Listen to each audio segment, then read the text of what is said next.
And next up, at UFC Vegas 90, we have the main event of the evening. We have Chris Curtis stepping up on short notice yet again to run it back with Brendan Allen. This is a rematch. But Brendan Allen has everything to gain, not Chris Curtis. Chris Curtis already knocked out Brendan Allen. And in fact, it was Brendan Allen's last loss. Since then, he has gone 5-0. Chris Curtis, in that same time period, I believe, has gone 2-2-1. And that one no contest was headbutts. Bullshit. With that, who's that giant Russian? Everyone tries to headbutt Chris Curtis because they can't fucking box with him. It was Imavov. And this is an interesting rematch because Brendan Allen is a notable favorite here, minus 200. And that line, I've seen it go up a little bit. I've seen it go down a little bit. And it always just keeps rebounding to the minus 200 because I think people are like, yeah, Brendan Allen's definitely going to win. He's a very good striker. He's a very good grappler. He's putting it all together. He's 5-0 in his last 5. Isn't that wild? Isn't that kind of wild? That somebody lost the first fight and lost it pretty convincingly, and then yeah, that's basically my that's basically sorry. That's basically my whole breakdown. Like I get asshole. That's what I was about to say. that is basically my breakdown because Brendan Allen. Yes, he's on this fight win streak. And yes, he is very talented. And what he has done recently in the last couple of fights is he tied it all together because he used to be just a grappler. Then he just overcorrected, became just a striker. Now he's doing all the things. And he is 5-0 in his last 5, but he's beating Paul Craig, Andre Muniz. He's beating BJJ nerds that he can take down. In this case, he's taking on Chris Curtis. Chris Curtis, as I mentioned, stepping up on short notice. Style-wise, a clean boxer with phenomenal takedown defense and good power from short check hooks. The big knock on Chris Curtis is he's low volume and he doesn't fight to kill. And that's actually what the commentators were criticizing him for in his last fight, that they said it looked like a sparring match. Chris wasn't going all in. And, you know, Chris responded as he does, saying, what do you want me to do? I'm in a fist fight with a guy who hits hard that's durable. Like, what do you want me to do here? But to Jacob's point, and the point that I was going to is, how much better has Brendan Allen gotten since he was knocked out cold by this very man? What has happened that now he's a 2-1 favorite? And I get, you could say short notice. I get short notice. I actually, here's a quick argument from me. I think short notice will actually help Chris Curtis. Because in my mind, and I might be overthinking this, Chris Curtis is a bit of an overthinker himself. He's constantly, that's an exaggeration, but he has more than one time deactivated his Twitter just to reactivate it. Gotten into a little bit of a spiral, lashing out at people, reacting to stuff, cancels his Twitter, disappears, comes back. So he's a guy who overthinks. He's a guy that gets very emotional, and I get it. So I actually feel like somebody like Chris Curtis, who here's your first main event, here's 6 weeks to think about it and stress about this main event, may actually work against him. But if it's here, hey, here's 3 weeks, very quickly, you got to get to camp, you got to do this, you got to hustle. Actually, 2 weeks, I believe. You got to hustle, you got to do all these things. Well, that guy doesn't have time to overthink and is too busy trying to get it all done. I think Chris Curtis on short notice is probably better than Chris Curtis full fight camp because of those things. Because you know he's going to be in shape. We're already 100% positive that he can knock out Brendan Allen. He's done it before. I think he can do it again. And even if he doesn't, the big question is, can Brendan just hang in the striking with Chris Curtis? I don't think so. So then can he take Chris Curtis down? Well, Nasruddin Imavov did, but that dude is a giant wrestler, a giant Russian. I don't think Brendan Allen is going to have the offensive wrestling needed to get Chris Curtis down, and we know he can't hang with him in the striking. I get people picking Brendan Allen. I do not get the 2-1 odds. We've seen him knocked out already in this exact fight. I'm going to go Chris Curtis here, but it is going to be a low confidence pick because it is short notice, and Brendan Allen, maybe I'm missing something, but he has put together 5 nice wins in a row. What do you think, Jakey boy? Yeah, I've been crazy back and forth on this fight, back and forth. My initial pick, obviously, I'm a big. Let me just say, I'm a big fan of both these guys. I've been a big fan of Brendan Allen for quite a long time. Chris Curtis, I think has been my lock of the week. I think he's been my lock of the week 3 times, but hasn't won. I think he's 0-2-1 as a lock of the week. I think he's literally been the only person that's been lock of the week 3 times. Maybe him and Amanda Hebos. That's how much. That's how much I like Chris Curtis and like all of his fights.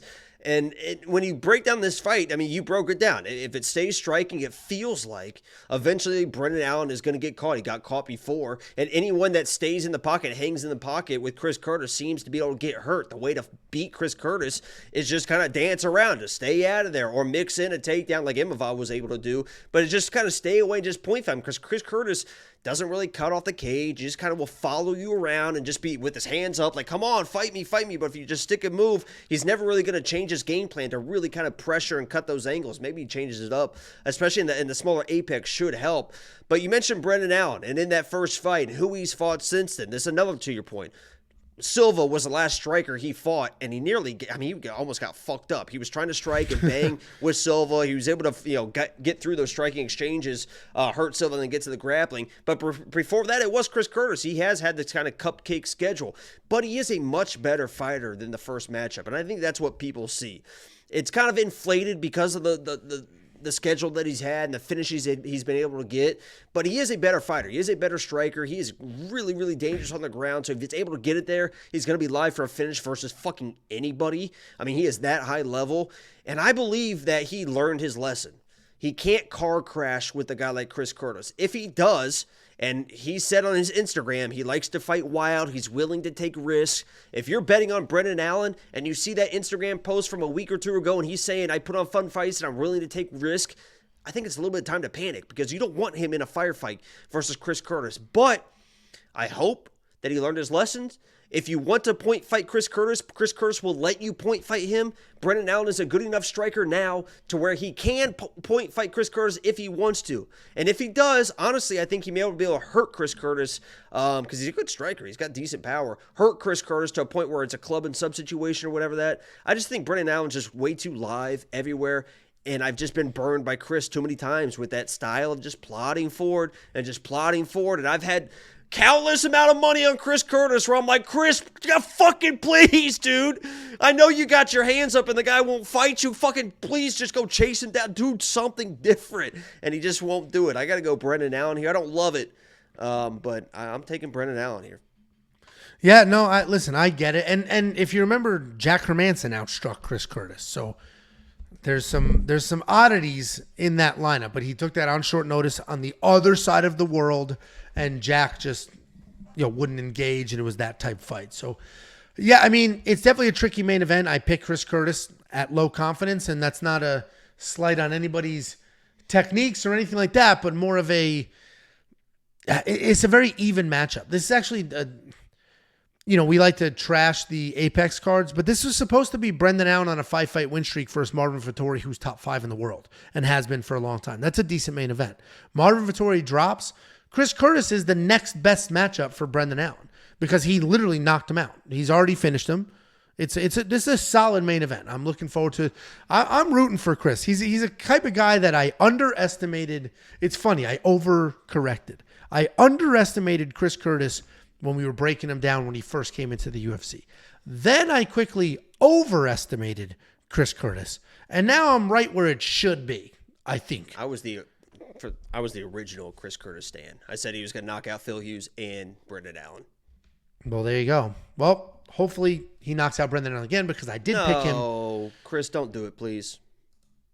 I'll take it. $7,300 in DraftKings.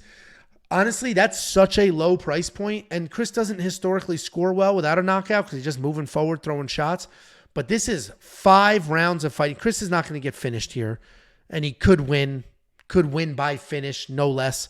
So Chris Curtis, $7,300. I might consider that. You going to consider Brendan Allen at $8,900?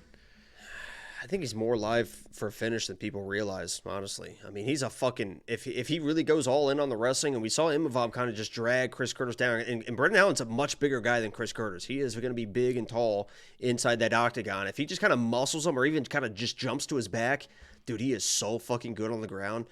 I mean, it's crazy how good he is with that rear naked choke. I think he's more alive than people realize, and it's definitely going to be a kind of an outsider play. It could be an ultimate lineup type of thing. Optimal, Yeah. whatever. Optimal, yeah. Ultimate, yeah.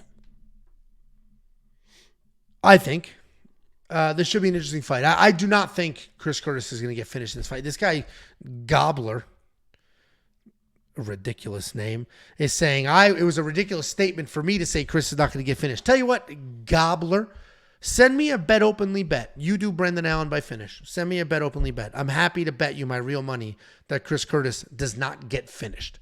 I'm confident. How is he going to get finished? The dude has a good chin, phenomenal takedown defense. He already knocked out Brendan Allen. Even if he loses, he's not going to get taken down and ragdolled. I like Chris Curtis to survive and get it done here. That's what Angie Bombalotes likes. Jakey boy, it's been fun doing the show with you. I've enjoyed tonight. It's gone quite well. And I will... Yeah, that sign off did sound like I was quitting the show. I was like, Jesus, what the fuck's about to happen now? Yeah, just moving on, I guess. We do ask you to become a premium member. Not only will you be supporting us in the most meaningful way possible, you will also get access to everything you need, like the line movement tracker.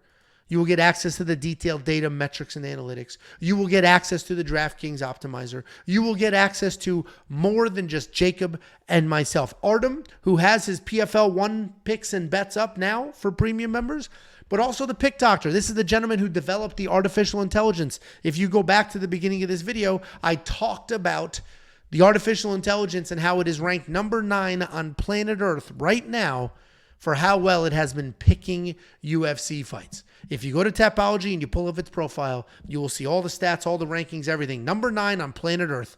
This is the best artificial intelligence in the game right now. It's straight fight picks.